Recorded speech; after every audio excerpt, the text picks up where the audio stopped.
الحمد لله وحده اما بعد فاعوذ بالله من الشيطان الرجيم بسم الله الرحمن الرحيم يا ايها الذين آمنوا ادخلوا في السلم كافة صدق اللہ العظیم۔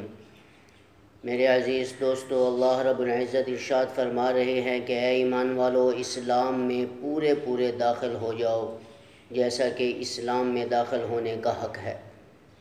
اور آپ لوگوں کو پتہ ہے کہ اسلام میں کامل طریقے میں اگر داخل ہوئے ہیں کوئی، تو وہ جناب رسول اللہ صلی اللہ علیہ وسلم کی وفادار جماعت صحابہ کرام تھے کہ جو اسلام میں پورے طریقے سے داخل ہوئے، حتیٰ کہ اسلام اور ایمان اور دین کی بلندی کے لیے اپنی جانوں کا نذرانہ بھی پیش کیا۔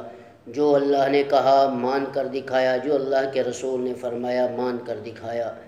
انہی واقعات میں سے ایک واقعہ ایک رسول اللہ صلی اللہ علیہ وسلم کے جلیل القدر صحابی رسول کا ہے۔ ان کے بارے میں تاریخ کی کتابوں میں یہ بات لکھی ہے کہ جب اللہ رب العزت نے شراب کو حرام کرنے کا حکم نازل نہیں کیا تھا، ابھی اس کی حرمت کا اعلان نہیں ہوا تھا، تو یہ صحابی ملک شام میں مدینہ سے چلے اور شام جا کر اپنا سب کچھ مال دے کر شراب خرید لائے کہ میں اس کو بیچوں گا اور اس سے اپنے پیٹ پالوں گا اور بچوں کو کھلاؤں گا پلاؤں گا۔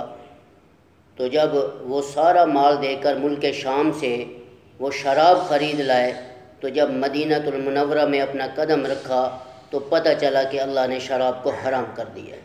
یہ صحابی پریشان نہیں ہوئے کہ اب سارا مال تو میں نے دے دیا، بچوں کو کیسے کھلاؤں گا پلاؤں گا کیسے، اگر میں نے شراب کو نہ بیچا تو، اگر میں نے اس شراب کو نہ بیچا تو میرے پیسے سارے ضائع ہو جائیں گے، اب میں کیا کروں۔ کوئی پریشانی نہیں ہوئی اور ڈنڈا زمین سے اٹھایا اور اس بھرے ہوئے مشکیزے جو شراب سے بھرا ہوا تھا اس پر زور سے ڈنڈا مار کر اس مشکیزے کو گرا دیا جو شراب سے بھرا ہوا تھا، اور گرا کر آسمان کی طرف آنکھیں اٹھائی اور سر اٹھایا اور کہا کہ اے اللہ، جس بات پہ تو راضی ہے یہ تیرے نبی کا صحابی بھی راضی ہے۔ رزق دینے والا تو ہے، جس چیز کو تو نے آج حرام کر دیا ہے یہ تیرے نبی کا صحابی بھی اس چیز کو حرام کر رہا ہے۔ میرے بھائیوں، یہ تھی صحابہ کرام کی زندگی۔ ان کو اللہ پر ہر بات پہ بھروسہ تھا۔ انہوں نے ایسی زندگی گزاری تھی کہ ان کو پتہ تھا کہ سب کچھ خالق اور مالک اس کائنات کا خدا ہے، رزق دینے والا بھی وہی ہے۔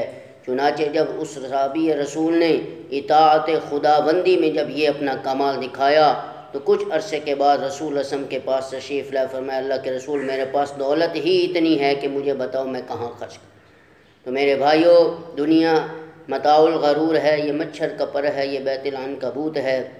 اس نے کسی سے وفا نہیں کی تو یہ دنیا مجھ سے اور آپ سے کیسے وفا کر سکتی ہے؟